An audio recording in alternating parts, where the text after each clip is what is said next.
Well, we've got a lot on our plate today. I'll go ahead and get started while we're greeting each other. I want to lift up our missionary before we get to our lesson today, the video and the written lesson. Amber Yingling has been, raised in a Christian family, saved and met at a young age. You may not know the Yinglings were missionaries to American Samoa and returned here about 22 years ago when John Yingling joined and began to work with Baptist International Outreach. That's surprising to me because I thought John had been here since the dawn of time, maybe right after Appomattox or something. He joined our church. During a global focus meeting, she surrendered her life to be a missionary at 15 and has ended up, by God's providence, in the Philippines working with children. She's working with Pastor Rusty and Lita Ocampo, who we support, in Lipa City on the island of Luzon. So she is one of our heroes. If you're not going to do that, then you need to support Amber. That's just a very simple part. We're supposed to be involved in missions across the street and around the world, and that absolutely is impossible physically. So God's missionary plan is that we hold the rope here if we're not going to go. Well, we're in our last lesson today on Pilgrim's Progress. I've talked to several of you during this week. Some are rejoicing over that. Most are sad because I've enjoyed it a lot. And the title of the message in the video we'll watch this morning is Christiana's story. You remember when they discovered that they were living in the city of destruction and needed to get out of there and find their way to the celestial city and get rid of their burden. They headed out, but Christian went first, and they all thought he was crazy. Later, they thought, well, maybe we want to be crazy too. I came to Christ. He brought me to himself in 1985. My mom and dad were kind of offended. They said, we're all right. We're really not that bad of people. They thought Christians were just stuck up. In 1995, my mother was called by the same ministry, the same pastor, the same Bible, of course. And so this has been true in our family. So we're going to see what happens back home after Christian and his friends have entered the celestial city. And this will be lesson 9.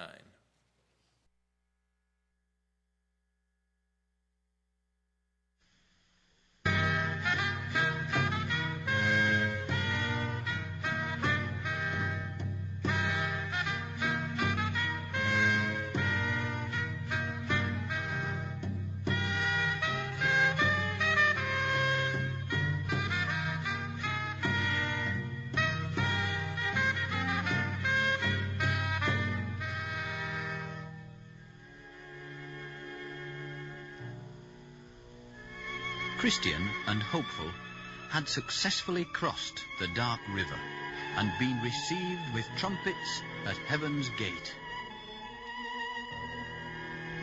But how could they be happy there without their loved ones?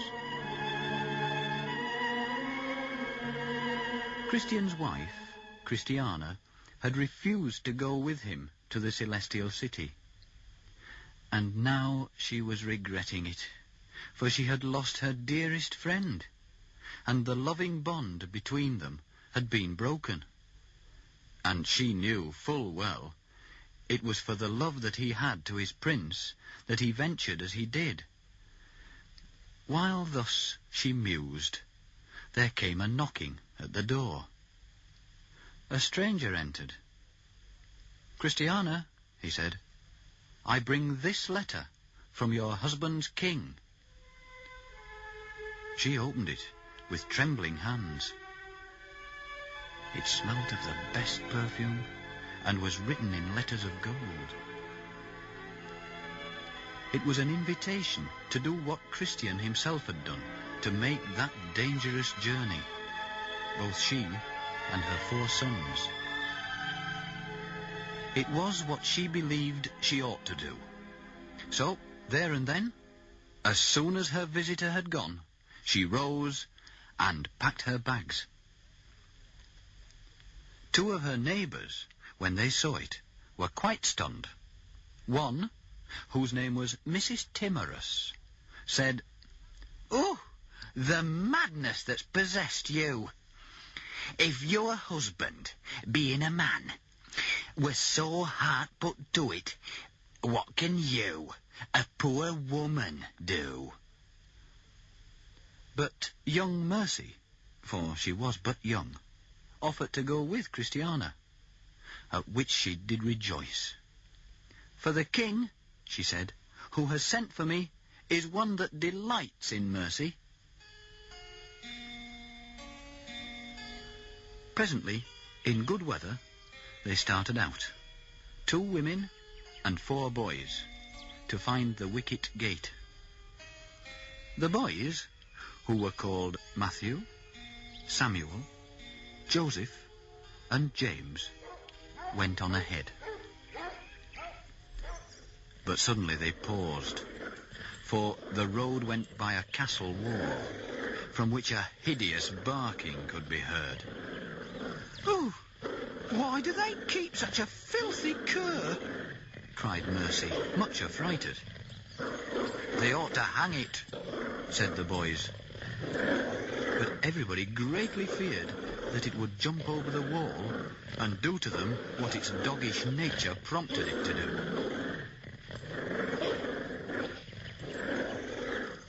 They tried to hurry on, only to find their road was blocked by 2 ill-favoured men. "Stand back," the women cried, covering their faces with their shawls, and seeking to avoid a scuffle. "We're in haste." But the ruffians regarded not their words, and began to lay their brutal hands on them. "Murder!" they shrieked. "Murder! Murder!" And luckily their cries were heard by the keeper of the wicket gate, Goodwill by name, who hastened to the rescue. And the ruffians escaped over the wall. "That is Beelzebub's castle," said their rescuer. "He is the owner of the dog, which has frightened many an honest pilgrim. And these men are his minions. But why did you not ask for a conductor?" "Alas," said Christiana, "who could have thought that near your wicket gate there lurked such naughty ones?" But a remedy was soon to hand, for when they reached the interpreter's house, he summoned a Mr. Greatheart, a manservant of his, and ordered him from that day forth to be their guardian and guide them on their way. Next morning off they set again, and shortly reached the place where Christian fought with the foul fiend, Apollyon. And Mr. Greatheart called to Christiana, "Here are some of the shivers of Apollyon's darts, and here is some of your husband's blood upon these stones to this day, to prove how well he played the man." So they came to that evil, haunted place, the Valley of the Shadow of Death. But they went through it better than poor Christian did, because they had the daylight, and Mr. Greatheart as their guide. Even so, they heard a lot of groaning, as of dead men, which caused the boys to quake, and caused the women to look pale and wan. Then a shadowy shape appeared, and Joseph cried, "Mother, what is it?" "An ugly thing, child," she said. "An ugly thing. And now I see what your poor father has gone through. He went here all alone, by night, and with these foul fiends busy all around him." Next, they came to Vanity Fair, and wondered fearfully how they'd be received. But they found the people much distracted, for at certain seasons of the year a monster would appear with a dragon's body and with 7 heads, intent on slaying everyone in sight. So Mr. Greatheart straightway went to meet it. And the beast at first was very rampant, and looked upon its enemy with disdain. But he then so belaboured it, he forced it to retreat. And later on, they said, it died of wounds. Our pilgrims had no trouble from the townsfolk after that. Now, as they went upon their way, they came to that same stile which led to Doubting Castle. Here, Mr. Greatheart stopped. Have I not been commanded, he said, to fight the good fight? And with whom should I fight, if not with Giant Despair? So, who will go with me? We will, shouted Christiana's sons. And though their mother would be anxious, still she let them go. Now, Giant Despair, because he was a giant, thought no one could overcome him. So after receiving the challenge, he roared, Who and what is this Mr. Greatheart, who thinks he can molest me? And he came out of his castle, carrying a great club in his hand. But the boys beset him behind and before, like David of old, with slings and stones. And they brought him to the ground. The giant struggled hard and was very loath to die. He had, as they say, as many lives as a cat. But Greatheart was his death, and severed the head from his shoulders. Diffidence, the giantess, also was cut down. So they fell to demolishing Doubting Castle, a task which took them 7 days. And there they found a Mr. Despondency, almost starved to death, and, much afraid, his daughter. These two they saved alive. But you would marvel to have seen how full of dead men's bones the castle was.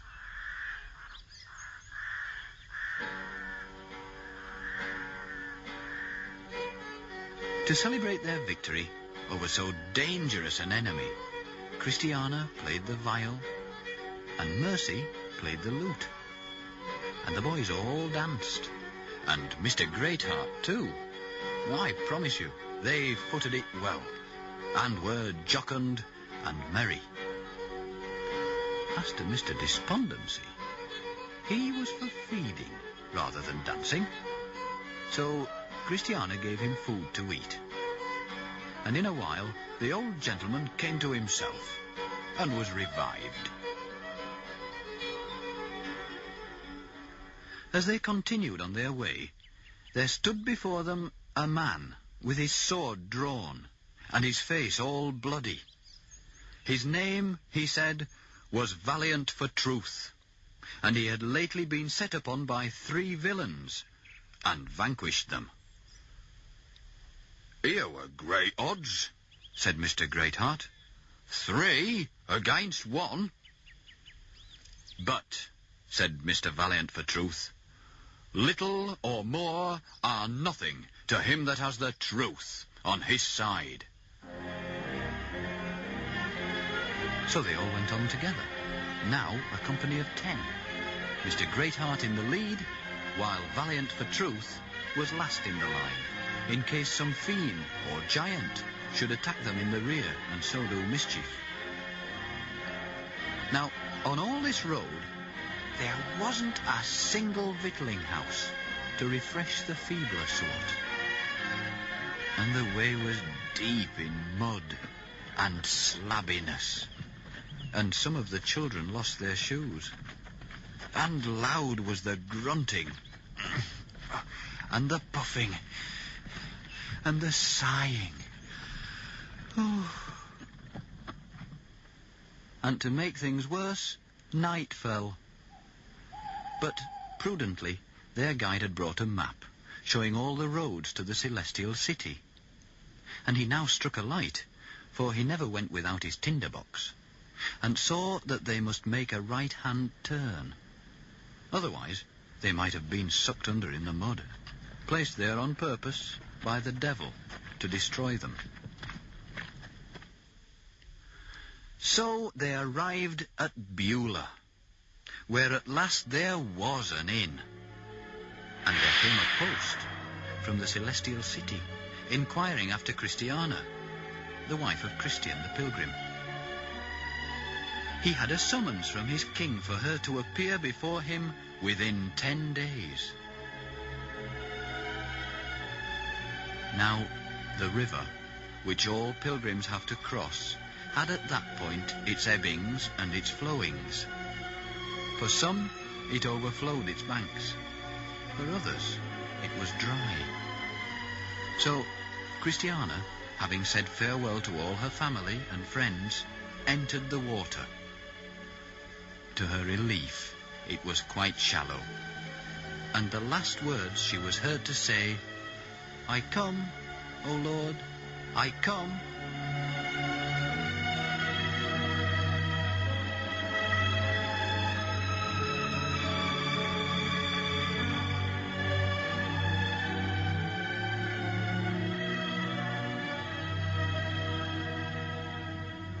As to her children, says John Bunyan in his dream, I didn't wait to see them cross.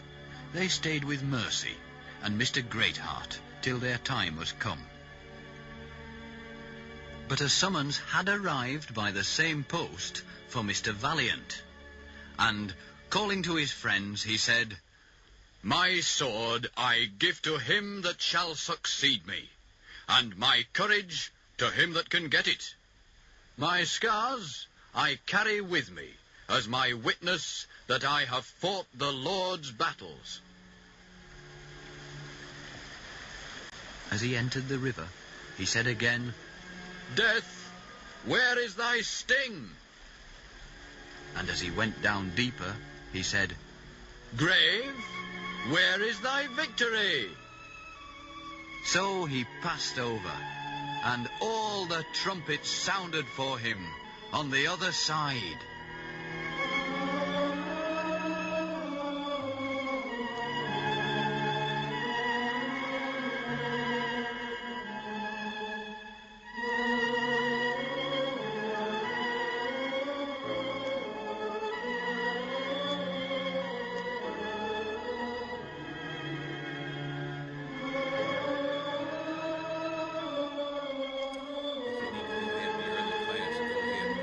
Second.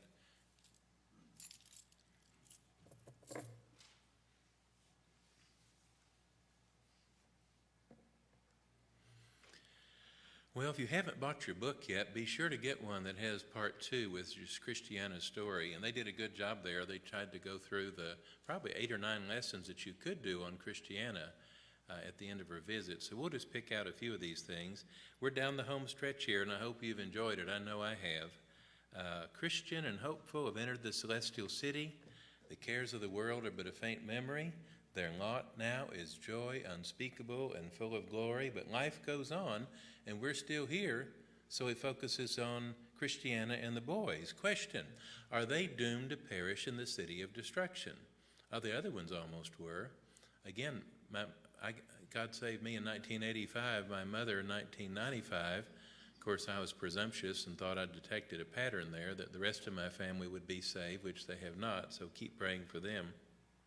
But God in his mercy sends his word and his salvation to their house again in the city of destruction, and Christiana and Mercy and the 4 boys set out. They're following the same path of their late father and husband, Christian, to find the wicket gate.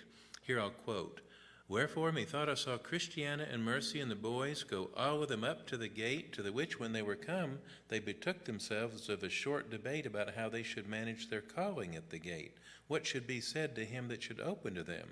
Since Christiana was the eldest, she should knock for entrance, and that she should speak to him that did open for the rest. So Christiana began to knock, as her poor husband did. She knocked and knocked again, but instead of any that answered, they all thought they heard as it was a dog come barking on them, a dog and a great one too. This made the women and the children afraid, nor durst they for a while to knock any more, for fear the mastiff should fly upon them. Now therefore they were greatly tumbled up and down in their mind, and knew not what to do, Knock they durst not, for fear of the dog. Go back they durst not, for fear of the keeper of the gate should despise them as they went, and should be offended with them. At last they thought of knocking again, and knocked more vehemently than they did at the first. Then said the keeper of the gate, Who is there? So the dog left off to bark, and he opened unto them. You remember what Christian did? He went to the gate, and arrows were shot. Now, arrows were shot, that being lethal if they were hit. The dog might or may not be lethal. Mark this, people have different struggles at the beginning of their Christian journey, at the end of their Christian journey. Spurgeon comments, Did you see? For a strong man, it may take an arrow to frighten him, but for Christiana, or for some of us, it might take only the barking of a dog to alarm us. Jerry Falwell's been dead for many years, but one of his famous quotes about his enemies was, the dogs bark, but the train rolls on. And they do. You've seen trains roll by your intersections in Jefferson City, and these dogs can yap all they want. That train gives them no mind. For timid souls, the barking of a dog may require as stout an heart as facing flaming arrows would come to another. God doesn't allow the feeble to be tempted to the same extent as the strong. That's good, because when you and I read missionary biographies, which are our heroes, and they face things when I think, I'm glad I'm not there, because I would shame Christ. I'd be running screaming from the building. It would absolutely be horrible. We hear blood-curdling opposition to missionaries or to other giants of the faith, and we think, I've never faced anything like that. Well, don't be vexed about that. This is the sovereignty of God as far as your lot. Don't be vexed with yourself on that account, but thankful for it, for only a fool would pray for more arrows and more opposition. Rejoice that only a dog is barking at you. When I came to Christ, dogs were barking at me. It was 1985, and my medical school class had about 150 people, and there were probably 50 Christians, but there were 100 that weren't. And they were just unloaded on you, and you had the same opposition to a greater or less degree when you were coming to Christ. Rejoice that when you get in at the gate, like Christiana and the Mercy, that you only had a dog to bark at you and not lethal arrows to shot at you. Be glad that whatever the opposition, Satan was held in check so he was unable to molest you and to stop you. Be sober, be vigilant, for your adversary the devil goeth about as a roaring lion, seeking whom he may devour. Roaring lions are scary. When we go to the Knoxville Zoo, you go to that tiger pen, you can get about an inch from the tiger's mouth, as long as there's about a 2-foot plexiglass safety thing there. What if that wasn't there? You'd be scared to death, and so would I. Mark this, the most terrible opposition is, in the long run, to be no more accounted than the yapping of a dog. Christ bids you come. And we've seen all sorts of illustrations in this series about how if you'll move ahead, he'll make provision for your safety. You will accept heaven's invitation. That's great. Let the dogs bark till they're weary. The music of heaven will drown their howlings. Here's an old poem. I'll go to Jesus, though my sin hath like a mountain rose. I know his course, I'll enter in whatever may oppose. That's pretty good. So 3 or 4 pictures here. There's so much material in this last lesson, we couldn't go through all of it. First thing I want you to see is what happened when the pilgrims got inside. In the book, everybody got inside. The keeper of the gate gladly brought them in, except for Mercy. She was left without. She was trembling and crying, and some good girls might be all seeking Christ, and the ones that come first may be objects of sadness by the ones that come after, because they think they're going to be left behind. So Mercy knocked again, and after a while, the keeper of the gate opened it, being welcome, all forgiven and all admitted, and all by the Lord of the way. So he left them for a while, it says, in a summer parlor below, where they entered into talk by themselves, and Christiana began, O Lord, I am so glad that we got in thither. Mercy said, well, that's great, but next time if someone comes, ask the Lord or the keeper of the gate why he keeps this filthy dog in his yard. I hope he'll not take it amiss. I do, said the children, and persuade him to hang the dog. This was some old-timey days. They dealt directly. Why he keeps such a filthy her. Persuade him to hang the dog, for we're afraid he'll bite us to go hence. So when the time came, they asked the keeper of the gate, wherefore dost thou keep so cruel a dog in thy yard? At the sight of which such women and children as we are ready to fly from the gate for fear. And he explains that the dog is property of Beelzebub, the neighbor next door, and there is a warning and there is temptation not to follow Christ, even at the very entrance of salvation. Here mark God's great long-suffering, even interference with the plan of God from the devil himself. Moreover, he turned the barking of the dog to the prophet of the pilgrims. Spurgeon said, "Some come to this gate half asleep, but the barking of that dog will put them all in earnest so they can get away and get inside safely." Someone said that a roaring devil is to be preferred than a sleeping devil, for it's better to be full of fear and trembling than to be sound asleep and let the day of salvation pass. Thus the Lord overrules the temptations of Satan for the good of poor coming sinners. You know what? You don't have to fear. The God that called you will make a way. You say, "I don't know about that." I said, "It will. It's just thousands and millions of people have come. Poor sinner, fear him not. Come to Jesus," Bunyan said. "Trembler," that was us, "and may the Holy Spirit enable thee to come and take him to be thine forever and ever. Let the dogs bark as loudly as they please." So number one, what happened when Christiana got in was that through great tribulation we come to Christ. But we come, and God's in charge of it, and oftentimes he'll send us a Mr. Greatheart and Mr. Valiant for truth and clear the way. Number two, Christiana and her friends at the river. Remember that they stopped and had refreshment at the land of Beulah, close to the river and to the city. And how do people that dwell in the celestial city and dwell in Beulah land near to the river of death and near to the celestial city regard death? Now this is past us, but it was for them no subject of sorrow. You and I are Christians. We hopefully are growing these last many years we've been Christians, but death's the final enemy. It was never part of God's plan. I have a lot of people that laugh and cut up about death and make light of it. It's not something to make light of. This is the last enemy that we have. How those that dwell in that land regard death, it was not a subject for sorrow. Here is a charming description of heaven's borderland, and this for most people is their old age, although some people come to Christ and then die, pass away very early. Think of somebody, as I talk about this, in the nursing home, widowhood or widowerhood, all alone. You have a transition where you're suddenly aware of this. I had cancer 3 years ago, and so they called me. I'm not dumb. I knew what they did. They did the biopsy, and it was terrible. Ugh, I hated that. But they called me, said, "Come down to the Park West office and we'll talk." Well, if it was normal, they wouldn't have had me go down to the Park West office and talk. So on the phone there, I thought, well, that's it. I'm a dead man. And I got down to the parking lot, and I saw actually one of my patients in the parking lot. And she's a Christian, and she talked to me about that. And I said, "Yeah, I think that this may be the last parking lot I'll be in as a non-cancer patient." And last patient of the day, again, I know that when you have somebody, a complicated problem, you don't put them at the front of the day, you put them at the last of the day, so there'll be no hurry. And the charts and the diagrams came out, and he showed me where the cancer was and all that. But I just thought when I went back out to that parking lot, just felt like I was a different person than when I drove in than when I drove out. And I thought, this is more serious. And you all know that we're going to die, and hopefully most of the things we have today we'll die with and not of, but we don't know that. But then when you come out, you become much more aware when that strikes your family or your home or your children or your parents or you. No, you never think it's going to be you.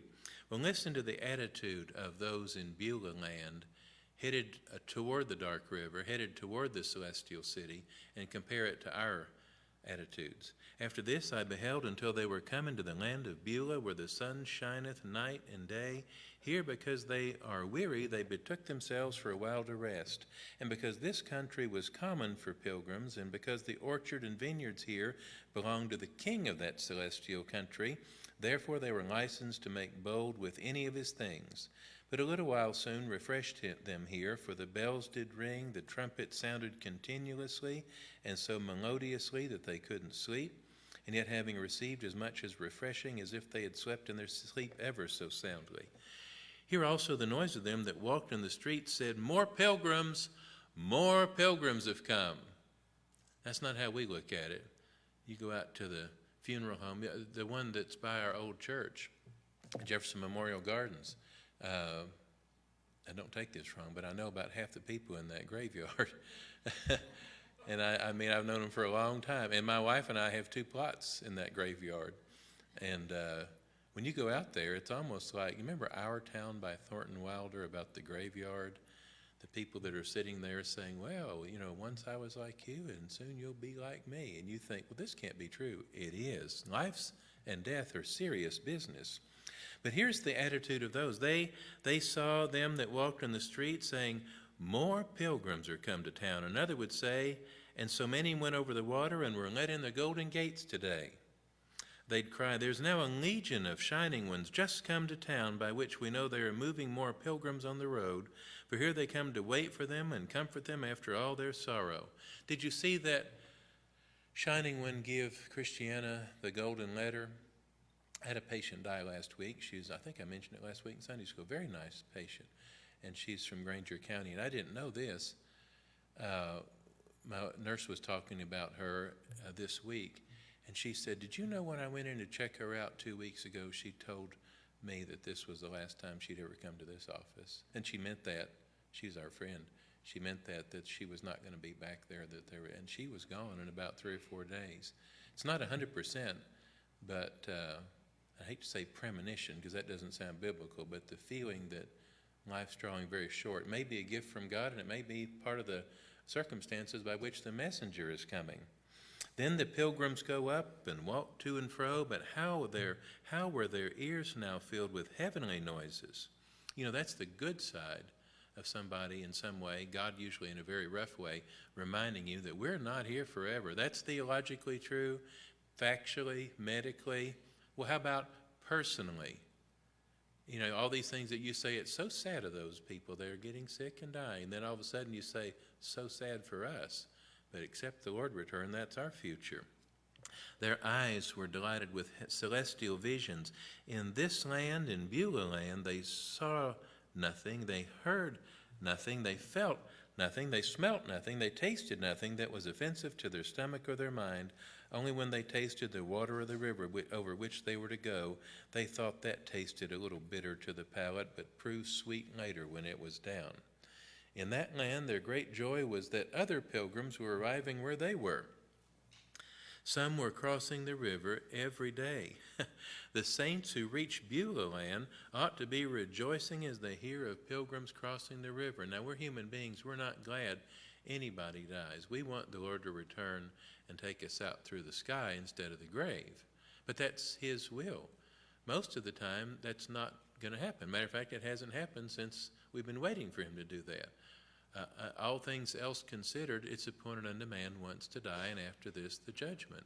And thank goodness, blessed are they which die in the Lord. And you say, that's all interesting theology. It's going to get more personal one way or another in your life or in my life. The saints who reach Beulah land, again, ought to be rejoicing as they hear of other pilgrims crossing the river. And you can do that through tears, and you can sorrow, but not as those who have no hope. We mourn, again, well, they're dead. And they shout, they're now beyond the reach of death. That is wonderful. Just to put it even more simply, standing on that shore of that river and we see them go, we say in sad voice, there they go. And across the river they go, here they come. This is the day. You may have a premonition that you're going to die, and you may die. But you also may have a premonition that it's close and very close that God's going to return, or at least He'll return for you. And that is a gift from God, and you may not see that shining one. Christiana didn't seem to recognize what He was, except from the beautiful letter. We feel we've lost them. They know that those who die have only preceded us for a little while, that we too are on the road and soon shall reach home, and blessed will be that day when we rejoin them in glory. Our funeral plot out there, and if you come to my funeral, remember this, okay? Funeral plot out there at Jefferson Memorial Gardens are laid out in fours, little crosshatches. And the lady that sold it to me had never been married, and her family had given her 4 plots. And she said, I don't need that. I've already sold 2 others to a couple that were my patients too. and older. They were in their 80s. And she said, I'll give you a good deal on these other two because I don't need them. I just need one. And I said, well, great. Now, I'm not wishing anything on you, but I'll be glad to do it. So we filled out the papers and did everything. And now the other two, one's gone and one's getting weary, and they've gone ahead and put in the grave markers. And the other lady has left the dash. You know, that's the rest of your life is the dash, your birth date, what the date is now, the dash, and then they'll add that at the end, and then you'll be tucked away and waiting for resurrection. That'll be wonderful. But this is what's going on here, that they have a completely different outlook. Now, while they lay here and waited for that good hour, there was a noise in the town. This may be you one day, like it was for my friend last week, that there was come a post from the celestial city with matter of great importance to one. You can see the Christiana. Is there a Christiana here? No matter how spiritual you are, you go, no, go to the next house. No, this was Christiana, the wife of Christian the Pilgrim. So inquiry was made for her. The house was found where she was. So the post presented her with a letter, the contents whereof were, Hail, good woman, I bring thee tidings that the Master calleth for thee, and expecteth that thou shouldst stand in his presence in clothes of immortality within these 10 days. Now that is a message. Make the hair go up in the back of your arm if you have any sense. That is a message. It's a message very serious from an earthly point of view, and even more serious from a heavenly point of view. And most of the time we don't know the date or the time, but I'm not being spooky, but I have lots and lots of people over the last 35 years that told me just pretty much to the day when they were going to go, and they did. And they had a joy in that I'm impressed. When he read the letter to her, he gave her therewith a sure token that he was a true messenger and was come bid to make haste to be gone. The token was an arrow with a point sharpened with love, let easily into her heart, which by degrees wrought so effectually with her that at the time appointed she must be gone. There's an illness, or there's some accident, or there's some surgery or something like that from which you're not going to recover. You say, well, let me tell you about my story of my terrible time I had. No, you're here. You're missing the point. If you're here, you didn't die from this. This is the one that you are going to die from, but you're going to die in the Lord. And you're going to go across that river. And they're going to be, and those whom you love who are in Christ will be watching for you. So it is with pilgrims still. We often receive tokens that it'll be but a week or a month or a year till the time appointed to go. And that's personal between you and God. It may not be everybody. Some people are. Jerry Falwell, again, his mother lived to be 100. He said, if I die before 100, know that I was very surprised. Well, he did. He died way before 100. Just a little reminder, Jerry, we love you, but God's sovereign over death. A month or a year till our time appointed to go. Receiving notice that the Master expects them soon, they become mellow in spirit and are to be found ripening for glory. Dr. Patton took over all our nursing home business 2 or 3 years ago, and that freed up a lot of my weekends because that's when you had to go to Granger County or Hamlin. But I must have seen 1 million nursing home patients in 35 years of practice. And a bunch of them were mellow in spirit and ripening for glory. They were wrinkled up like fruit gets when it's old, but they were wrinklings of glory. And they looked at things so different than the modern world, including yours and my world looks at them. Totally different. You want to meet spiritual giants, you go to the nursing home and make rounds. And people that have one foot in heaven and live a different life. That's the idea.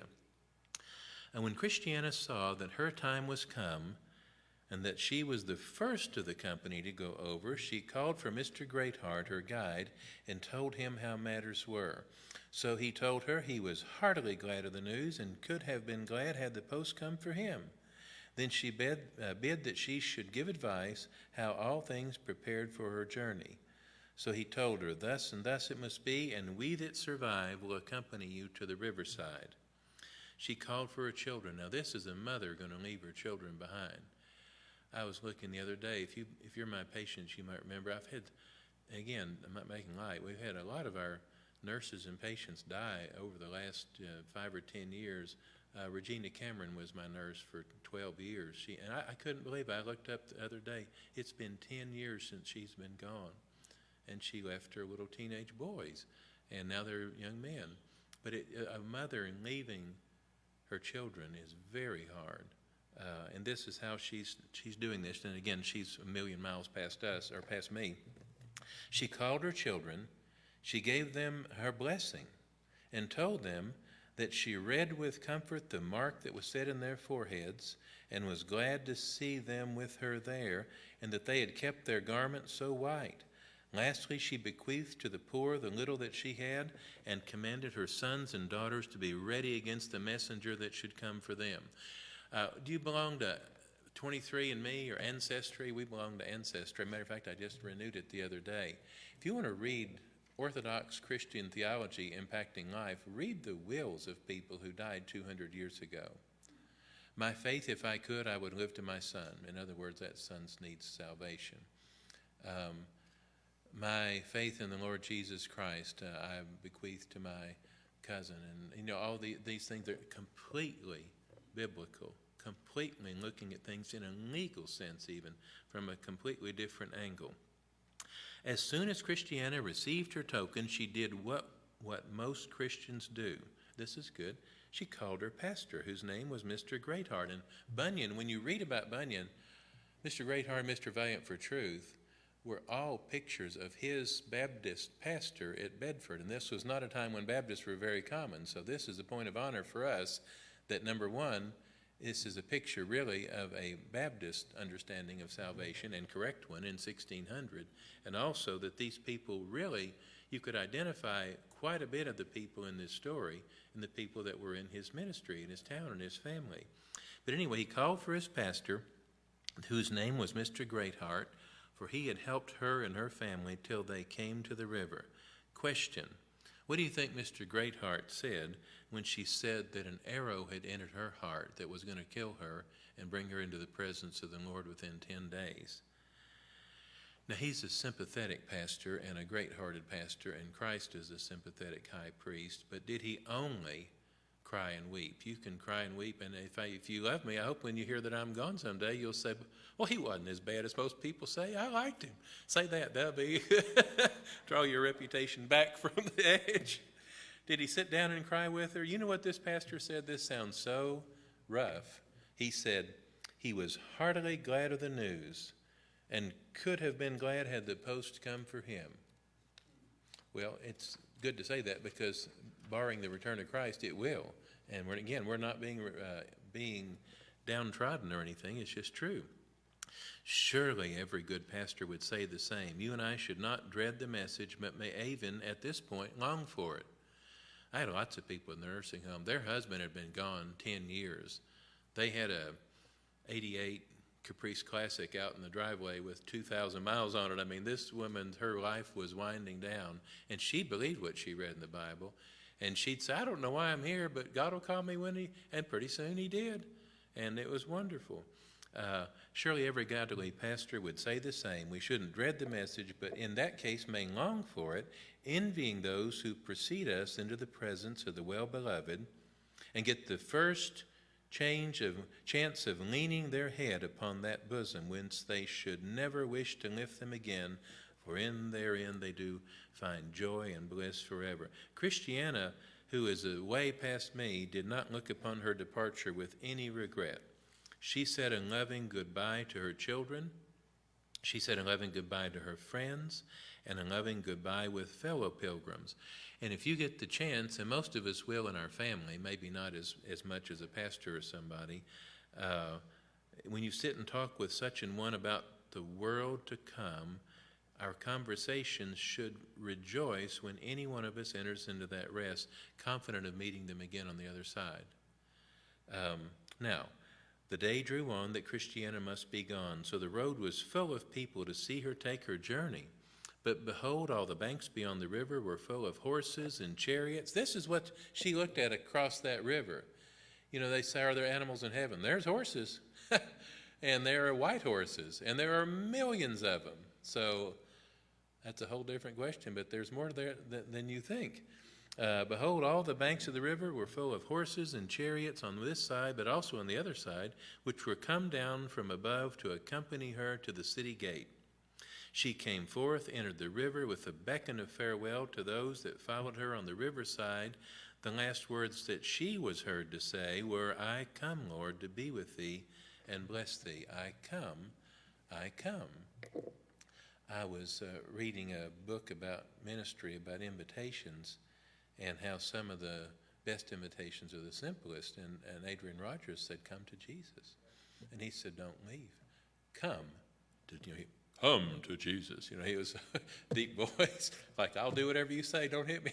He's a tough guy, but he said, come to Jesus. And you know what she said? Somebody must have said that to her, because she said, I come, Lord, to be with thee and bless thee. So her children and friends returned to the place, for those that waited for Christiana had carried her out of their sight. And she went and called and entered at the gate with the ceremonies of joy that her husband Christian had done before. At her departure, her children wept. But Mr. Greatheart and Mr. Valiant played upon the well-tuned cymbal and harp for joy. Question, what do you think they say in heaven about those in our family who are saved that fall asleep in Christ? And you and I may have forgotten that angels come to escort you to this last meeting at the gates of the celestial city. In that land and in that day, they do not mourn when the sons of God come to glory. It's a completely different outlook. They stretch their glittering hands, that's a good word, they stretch their glittering hands and say, welcome, brother, welcome, sister, long have you been pilgrims, now you shall rest forever. Welcome to your eternal home, forever. Boy, I'm ready to go again. This make you want to get saved again if you weren't. How do you suppose the saints in light regard the arrival of those who come a little later? You die in this next year, and someone else is, you're in heaven now, and here comes your old friend from Sunday school who died 3 years later. Except time's different over there. I don't know how that's going to work, but I think it's going to happen pretty fast, everything. Down the golden streets of that time, many run and cry as they run, more pilgrims come to town, more pilgrims come to town, more redeemed ones come home. And the Lord Jesus says, Father, I thank thee that thou whom thou hast given me are with me where I am. And all of John 14, you know it. The Son welcomes them, and you, if that's the second one coming. The Father, too, is ready to welcome them in glory. And you're all grown up. And I have a lot of 75-year-old people that tell me they're middle-aged. Oh, really? Grandpa's 150. That's amazing. You do come from a long-lived family. No, if you're, the average person from birth, now if you're already 60 or 70, you do have a higher percentage mathematically. But God's sovereign over this. He doesn't care about the math. But when you're 60 years old, very likely you're going into the fourth quarter, not the second half. So just quit playing that game, and I'll quit playing it too. But everybody says, ever since I got middle-aged, I thought, buddy, it's been a long while since you were middle-aged. You better think about this now. So you're grown. Question, is it also true with you? Don't you rejoice when all your children come home? R.A. Torrey's book on prayer told about he prayed for a brother of his for 40 years, and Mr. Torrey died, and his brother came 8 years later. Time doesn't work like it does here. His prayers and his witness made an impact after he was gone. He being dead yet speaketh. How did he do it? Through his life. That's and we can do that even if. And I've been always worried because half my family's saved and half lost, that maybe psychologically it's going to bother me if I die and there's some of them that are still lost. And I don't want that to happen. But when you read this, you realize me being there is not everything. God's going to keep working. And he may very well bring them home later. I hope we bring them home now. Now's the best time. So there's the Father, there's the Son, to us and our children, so more to God. For him there is no music like happy voices of his children joining the family in the Father's house. Don't forget the Spirit of God, he who delights to see us set apart, holy souls formed anew, with whom he strove with whom he wrought for many a year. As a workman rejoices over his perfected workmanship, so the Spirit of God rejoices over those whom he has made fit to be partakers of the inheritance of the saints in light. Much rejoicing ahead, but all in Christ and all within his promises. Here's a quote. But glorious it was to see how the upper region was filled with horses and chariots, with trumpeters and pipers, with singers playing and players on stringed instruments to welcome the pilgrims as they come up, and followed one another into the celestial city at the beautiful gate. You say, this is a cheerful story. It's true. Okay, that's the difference between this story and some other stories. I like stories. I like, different book. I love books and fiction and everything. But this is different in that this is real. So here's the conclusion. Brothers and sisters, if you be in Christ, this is a Spurgeon underlined one, do not be afraid to die. Now remind me of that, because I'm not a brave person.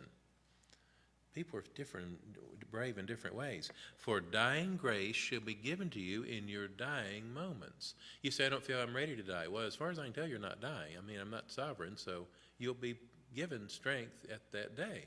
As thy days go, so shall thy strength be. And for dying grace, we'll look for our dying time. And it'll be there. He will not forsake us. Remember how in these books, the pilgrims crossed the river. Here's the rest of you, okay? And this is the encouragement. Remember how these pilgrims crossed the river.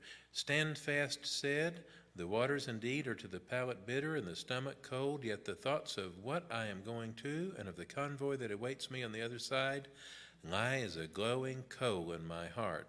This river has been a terror to many, yea, the thoughts of it has often to frighten me. Now methinks I stand easy, my foot is fixed on that on which the foot of the priests that bear the ark of the covenant stood when Israel went over to Jordan. Remember Mr. Ready to Halt, if you've gotten to this section already. He was going to get some new crutches. He threw them away. He didn't need them anymore. Or you aren't glad of that because you've been halt or injured for years. You won't be that day. Then there was Mr. Feeble Mind, who said to Valiant for Truth, as for my feeble mind, I'll leave that behind me. I have no need of it where I'm going. Nor is it worth bestowing upon the poorest pilgrim. Therefore I desire you, Mr. Valiant, that you'd bury it in a dunghill. He didn't want anything more to do with his earthly life. And there was poor Mr. Despondency with his daughter. You saw them on the video. Much afraid, who crossed the stream together. The last words of Mr. Despondency were, farewell night, welcome day. You know, I hope I've got 6 minutes. I just love to read about the deaths, because I have a lot of my medical work and life's been around death, of Christians. D.L. Moody was in heart failure. He went out. They thought he was gone. He woke up. He said, I saw heaven opened. And he saw, and R.G. Lee said he saw his mother. And, just all sorts of stories. Who's the man from Cartersville, Georgia? Anyway, I can't remember. He's a great preacher. And he told this details. The last word of this was, again, good night. Let's see, farewell night, welcome day. As for Miss Much Afraid, she went, now here's the bravery. You think that she's this little girl who's scared to death and trembling. She turns out to be braver than you and me. She went through the river singing, but nobody could quite make out what the words were because it seemed beyond the power of expressing her delight. It was just too much for her. It's wonderful how these pilgrims did, and it's wonderful how pilgrims now do. When they come to die, you and I may tremble while we live, and almost certainly we will, but you will not tremble at the moment of death when God takes over. You may be trembling right up to that moment, but you will see peace if you belong to Christ. The weakest now may become the strongest then. And many, and this is true, I've been around zillions of deaths when I worked in the ER and the hospice and the nursing home work and the hospital work. Many who are quite worried do astounding well. I've had people say, I don't want to shame Christ on my deathbed. None of us would. But if you get worried and upset, that's still not a shame. That's just humanity. Over the river, when it's almost empty, practically dry shod, or sometimes in deep waters, Men and women, in that sense, playing the man so well that it amazes those who've known them for years. In life, they stumbled at a straw. In death, they scaled mountains. In life, the most weak, timid, sparrow-like creatures you've ever seen, but now taking to themselves eagle's wings when they fly away. Someone asked Spurgeon, why does your church do so well? First thing he said immediately, my people pray for me. First thing he said. They had a night. I don't remember what it was. That's all they did. And the second thing was they said, what kind of testimony has helped develop your church? He said, my people die well. Isn't that something? Those two things came to his mind. And I thought, that's incredible. Here's the close. I hear the bell ringing. This is the last paragraph. Wherefore I counsel you, go to the graves of your loved one with songs of gladness. Stand there, and if you drop a tear, let the smile of your gratitude to God light it up and transform it into a gem. And then go home, each one of you, and wait trustfully until your own change comes. As for myself, as I have often reminded you, at the close of our joyous Sabbath services in the great congregation of the tabernacle, so what I say now, all that remains for me is but to love and sing and wait until the angels come to bear me to their King. That's pretty good. All right, now you feel your heart beating. How many are left? I don't know. I can't find that certificate. I thought it came with the instructions. I have no idea, but all it takes is God to go, that's enough, and you're gone. Well, we start a new series next week, the Little Book of Jude, about false prophets, and looks like it was written tomorrow. And you will be very encouraged, and you'll see why ministries that you've thought something's wrong about this, you'll figure out what's so wrong about it, because God gives us clear instruction. Lord, thank you for this series on Pilgrim's Progress, and help us prepare our heart for a book study on one of the most important books in the Bible, especially for our day, the book of Jude. And help us to be prepared as we trace it out. Amen.